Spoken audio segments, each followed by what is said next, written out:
तो वही आज की वीडियो में एग्जैक्टली हम वही बात करने वाले हैं जो आपने वीडियो के थंबनेल और वीडियो के टाइटल पे पढ़ी है। आज की वीडियो में आपको मैं बताने वाला हूँ इंग्लिश की स्ट्रैटेजी। ठीक है, आपके बैंकिंग एग्ज़ाम्स के लिए काफ़ी ज़्यादा इंपॉर्टेंट है।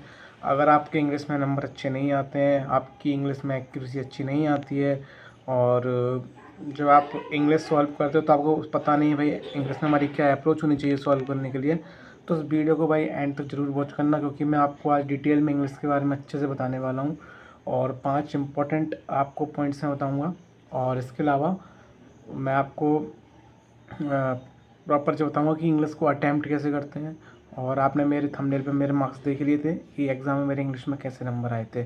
तो ये वीडियो आपके लिए काफ़ी ज़्यादा इंपॉर्टेंट होने वाली है, तो इस वीडियो को बिना स्किप किए एंड तक ज़रूर देखना, क्योंकि आपकी इससे इंग्लिश डेफिनेटली आपकी इम्प्रूव होने वाली है। ठीक है, मैं लिख के देता हूँ, आप अगर इसे फॉलो करोगे तो आपकी इंग्लिश डेफिनेटली इम्प्रूव होगी भाई। ठीक है, बस आपको ये चीज़ें फॉलो करना है, क्योंकि भाई एक समय पे ऐसा था कि मेरे जो इंग्लिश में मार्क्स थे मॉक में, भाई 5-6 नंबर से ज़्यादा नहीं आते थे। लेकिन मैंने जब इन कुछ चीज़ों को अपनी हैबिट में लाया, कुछ अपनी प्रैक्टिस में लाया, तो फिर मैंने देखा कि भाई मेरी इंग्लिश पहले से ज़्यादा काफ़ी इम्प्रूव हो चुकी है। और इंग्लिश आपको एग्ज़ाम में लिटरली काफ़ी हेल्प भी करती है। ठीक है, कभी कभी क्वांट्स और रीजनिंग टफ आ जाती हैं, लेकिन इंग्लिश गेम चेंजर होती है आपके लिए इंग्लिश। ठीक है, इंग्लिश और जीए, और कभी किसी वीडियो में हम जीए की भी बात करेंगे पूरी स्ट्रैटेजी, बट मैं आज आपको इंग्लिश के बारे में बता रहा हूँ। ठीक है, तो वीडियो को अच्छे से देखना। तो वीडियो को भाई शुरू कर देते हैं हम यहाँ से। तो देखो, सबसे पहले आपको याद रखना है इंग्लिश जो हमारा लैंग्वेज होता है वो 2 पार्ट्स में बटा हुआ होता है। इंग्लिश लैंग्वेज 2 पार्ट्स में है। जो हमारे बैंकिंग एग्ज़ाम्स की इंग्लिश की मैं बात कर रहा हूँ, तो बैंकिंग एग्ज़ाम में जो इंग्लिश है 2 पार्ट में कैसे है, एक आपका कॉम्प्रीहेंशन पार्ट होता है, एक आपका ग्रामर पार्ट होता है। कॉम्प्रिहेंशन में क्या आता है आपका, बेसिकली कॉम्प्रिहेंशन का मतलब होता है किसी चीज़ को आप समझ के उसको उसको कॉम्प्रीहेंड कर पा रहे हो, उस मतलब आपकी उसको लैंग्वेज को समझने की आपकी कैपेबिलिटी क्या है, तो उसमें आपका वो चेक होता है कॉम्प्रिहेंशन पार्ट में। बेसिकली चीज़ याद रखना। तो कॉम्प्रिहेंशन पार्ट में आता है आपका रीडिंग कॉम्प्रिहेंशन आता है, आपने देखा होगा रीडिंग आरसी पैसेज आता है। सेकंड चीज़ आपका क्लोज टेस्ट आता है। थर्ड चीज़ आपका पैराजम्बल आता है। आपके फिलिंदा ब्लैंक्स आते हैं, आपके सेंटेंस रीअरेंजमेंट वाले क्वेश्चंस आते हैं, और फ्रेज रिप्लेसमेंट में चलो उसमें चला जाएगा। और बाकी आपके होते हैं ना सेंटेंस, क्या बोलते हैं, पैराफिलर्स। पैराग्राफ एक दिया हुआ होता है, मेंस के एग्जाम में जनरली आती है ये चीज़, तो उसमें पैरा बीच में कुछ छोड़ देते हैं एक लाइन, तो आपको फिल करना होता है। तो उससे आपका डिपेंड करता है कि आपकी कॉम्प्रिहेंशन पार्ट आपका कैसा है। ठीक है, और मैं आपको बताऊंगा कैसे आप इसे इम्प्रूव कर पाओगे, कोई इशू नहीं है। पहले आपको बता रहा हूँ बेसिक चीज़ें इंग्लिश की। सेकंड जो पार्ट होता है हमारा होता है ग्रामेटिकल पार्ट, जो आपका हर एक जगह होता है। जैसे एसएससी एग्ज़ाम होते हैं, रेलवे के एग्ज़ाम होते हैं, तो ग्रामेटिकल पार्ट हर जगह चलता है। लेकिन हमारे बैंकिंग एग्ज़ाम्स में जो ग्रामेटिकल पार्ट है इसका जो वेटेज है वो as compare to comprehension part वो कम है। आप देखोगे अदर एग्ज़ाम में आप देखोगे कि ग्रामर का पार्ट थोड़ा ज़्यादा है, बट बैंकिंग एग्ज़ाम्स में वो बोल सकते हैं काफ़ी कम है। जैसे अगर 20% अगर ग्रामेटिकल पार्ट है तो 80% कॉम्प्रिहेंशन पार्ट है। तो 1:4 का यहाँ पे एक वो है डिस्ट्रीब्यूशन। ठीक है, आपके ग्रामर और कॉम्प्रिहेंशन पार्ट में इंग्लिश लैंग्वेज में बैंकिंग एग्जाम्स में। तो अब सबसे पहला पॉइंट आपको क्या याद रखना है, सबसे पहला पॉइंट आपको याद रखना है take English as a language not a subject. काफ़ी लोग ये गलती कर देते हैं, वो समझते हैं कि इंग्लिश एक सब्जेक्ट है, तो उसे एक सब्जेक्ट की तरह पढ़ते हैं। जैसे क्वांटिटेटिव एप्टीट्यूड पढ़ते हो आप रीजनिंग पढ़ते हो, ऐसे ही आप इंग्लिश सब्जेक्ट मान लेते हो इंग्लिश को। तो इंग्लिश एक सब्जेक्ट नहीं है, उसको आपको देखने का नज़रिया थोड़ा बदलना पड़ेगा। ठीक है, आपको इंग्लिश को एज अ लैंग्वेज देखना पड़ेगा। आप देखोगे तो वहाँ पे एग्ज़ाम में, मॉक टेस्ट में वहाँ पे साफ साफ लिखा होता है इंग्लिश लैंग्वेज, ना कि इंग्लिश सब्जेक्ट। तो आपको ये चीज़ याद रखना है। सब पहला पॉइंट है कि take English as a language not a subject.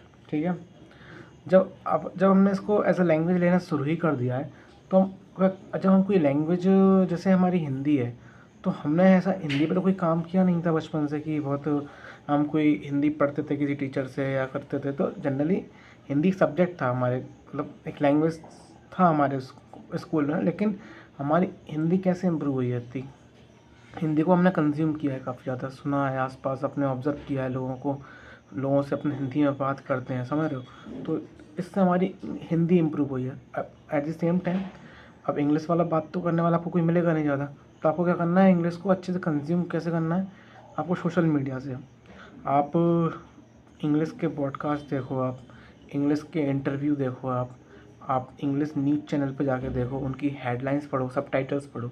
तो इससे आप पाओगे कि आपकी इंग्लिश की कॉम्प्रिहेंशन करने की लैंग्वेज वो जो है कैपेबिलिटी वो कहीं ना कहीं बढ़ रही है। तो इंग्लिश को आपको कंज्यूम करना शुरू करना है, ठीक है, कंज्यूम करो इंग्लिश को अपनी लाइफ का एक पार्ट बना लो। अब काफ़ी लोग कहते हैं कि भाई द हिंदू एडिटोरियल डेली पढ़ना चाहिए, तो मैं आपको बोलूँगा, आपको मैं रिकमेंड नहीं करता था हिंदू एडिटोरियल डेली। आप किसी टीचर की क्लास देख रहे हो तो आप बस क्लास ही देखते रह जाओगे, क्योंकि ये गलती भाई मैं कर चुका हूँ।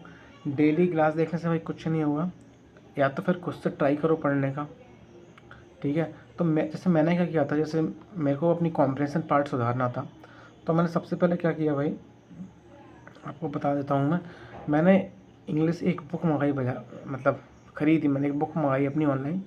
तो मैंने बुक को पढ़ना चालू किया। बुक पढ़ने से दो चीज़ें हुई मेरे साथ। एक तो वो बुक पढ़ने में मेरा इंटरेस्ट भी था। जैसे मैं आपको 3-4 बुक्स बता देता हूँ। जैसे एक तो बुक हो गई power of your subconscious mind, second book हो गई the rich dad and poor dad, एक एटॉमिक हैबिट्स है, ठीक है। ऐसी कुछ 3-4 बुक्स आती हैं, सेल्फ हेल्प बुक्स होती हैं। तो इन्हें पढ़ने से एक तो आपका माइंड सेट भी डेवलप होता है, और दूसरी चीज़ आपका जो इंग्लिश वाला जो है कॉम्प्रिहेंशन पार्ट वो भी इम्प्रूव होता है, आपको समझने की शक्ति आती है। तो ऐसी बुक एक ऑर्डर करो मार्केट से, जिसे पढ़ने में आपका इंटरेस्ट हो। आप स्पोर्ट्स के बारे में पढ़ सकते हो, आप सेल्फ हेल्प बुक पढ़ सकते हो, लाइक समझ रहे हो आप, ऐसी बुक पढ़ना चाहिए आपको। मैं आपको ये रिकमेंड करूँगा, बहुत इंपॉर्टेंट है। आप कहानी वाली बुक मंगा सकते हो, काफ़ी लोगों को कहानी पढ़ना चाहता है, लेकिन वो इंग्लिश में होना चाहिए, ना कि हिंदी में। तो आप ऐसी बुक्स ऑर्डर करो और उनको पढ़ो। तो इंग्लिश को आप कंज्यूम करो, वीडियो देखो इंग्लिश में, कभी कभी लगा लो भाई आधे घंटे कहीं बैठे हो तो ऐसे ही सुनते रहो, बस जाने दुकानों में इंग्लिश वाली आवाज़, तो वो इम्पोर्टेंट है। तो तो आप जिस देखोगे धीरे धीरे इंटरव्यू पॉडकास्ट इंग्लिश पढ़ोगे तो आपका कॉम्प्रिहेंशन पार्ट भाई डेफिनेटली इंप्रूव होगा, कोई इसमें शक वाली बात नहीं है। और रही बात हिंदू एडिटोरियल की, तो भाई ऐसा कोई हार्ड एंड फास्ट रूल नहीं है कि आप हिंदू एडिटोरियल पढ़ोगे तो ही आप इंग्लिश क्रैक कर पाओगे, ऐसा कुछ नहीं है। आप लेकिन लेवल अप करने के लिए पढ़ सकते हो, क्योंकि इंग्लिश जो हिंदी एडिटोरियल होता है उसकी जो इंग्लिश होती है वो काफ़ी अच्छे लेवल पे होती है थोड़ी। तो आप क्या कर सकते हो भाई, 2-4 दिन आप क्लास लगाओ हिंदी एडिटोरियल की, अगर आपको लगाना ही है तो। लेकिन ज़्यादा 1 हफ्ता लगाओ, 1 हफ्ते से ज़्यादा आपको क्लास नहीं लगाना है कोई भी हिंदी एडिटोरियल की। फिर आपको कुछ PDF डाउनलोड करना है, वो पर्टिकुलर टीचर की किसी की भी, आपको फिर वहाँ से PDF निकाल के उसकी पहले वोकेबलरी पढ़ना है, जो कि यूज़ होंगी आपके उसमें, आपके एडिटोरियल में। तो वोकेबलरी को पढ़ो, अपने ढंग से पढ़ो, सेंटेंस बना बना के पढ़ो, और आप वो चीज़ एडिटोरियल में पढ़ो। तो डेली आपको इंग्लिश को कंज्यूम करना पड़ेगा, आधा 1 घंटा इसी में देना पड़ेगा, केवल इंग्लिश पढ़ने में, समझने में, समझ रहे हो आप। तो इससे आपको काफ़ी हेल्प मिलने वाली है।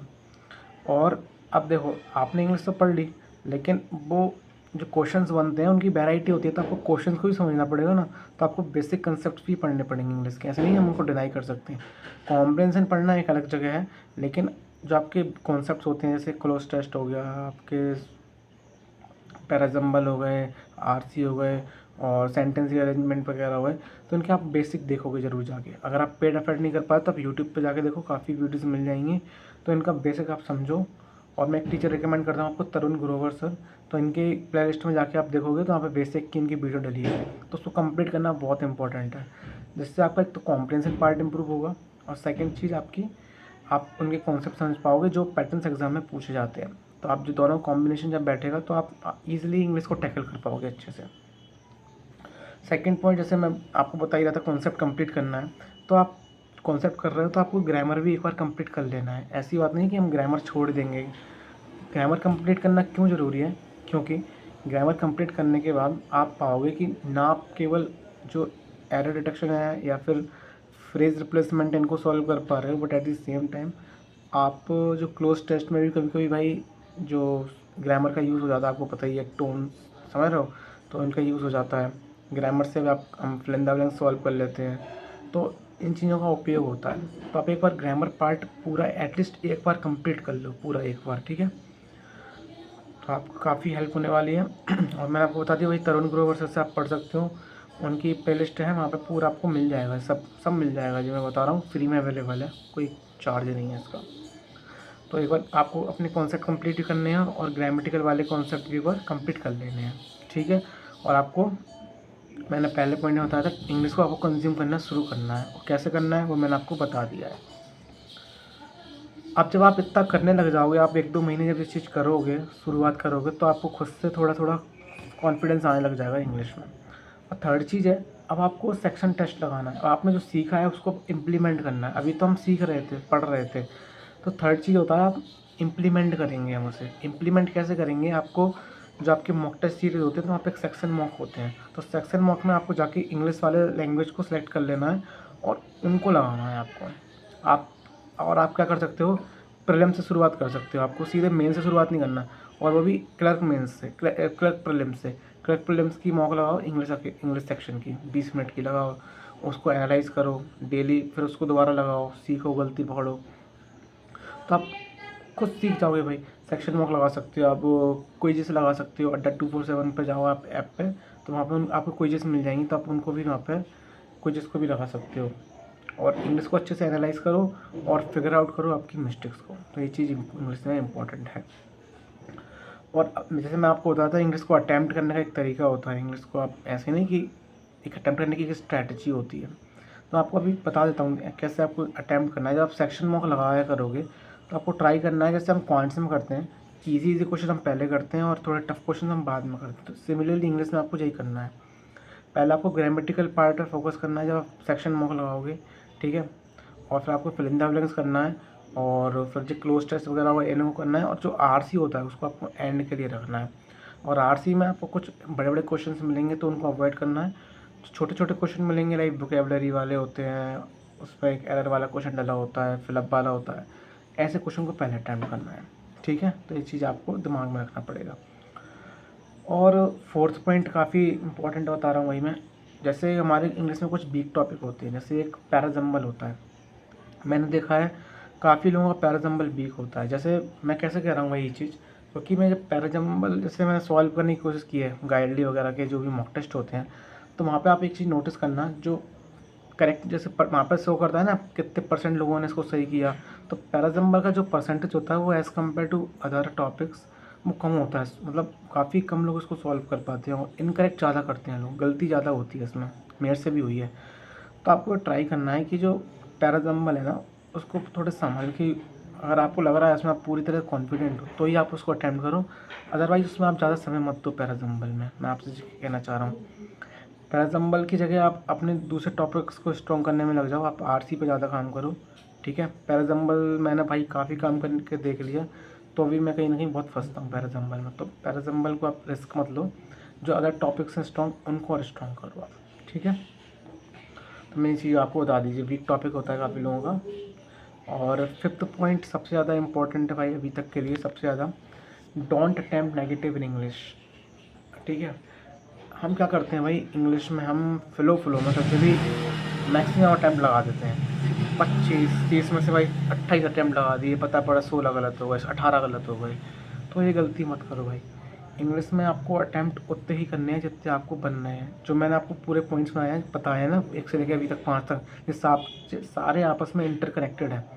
तो आपको एक चीज़ याद रखना है कि जब आप ये सब चीज़ें कर रहे हो, आप इंग्लिश को कंज्यूम भी कर रहे हो, आप इंग्लिश पढ़ रहे हो, एक आपके टॉपिक्स भी कंप्लीट कर रहे हो, सेक्शन वॉक भी लगा रहे हो, एनालाइज कर रहे हो, तो आपको ये चीज़ और ध्यान रखना है कि आपको नेगेटिव अटैम्प्ट्स नहीं करने इंग्लिश में। अगर क्वेश्चन नहीं आ रहा है तो छोड़ दो, और उसे सबमिट करने के बाद एक बार ट्राई करो कि आप गलती क्यों कर रहे हो उस क्वेश्चन में, फिर उसको समझो। तो ये चीज़ आपको अपनी प्रैक्टिस में लाना पड़ेगा।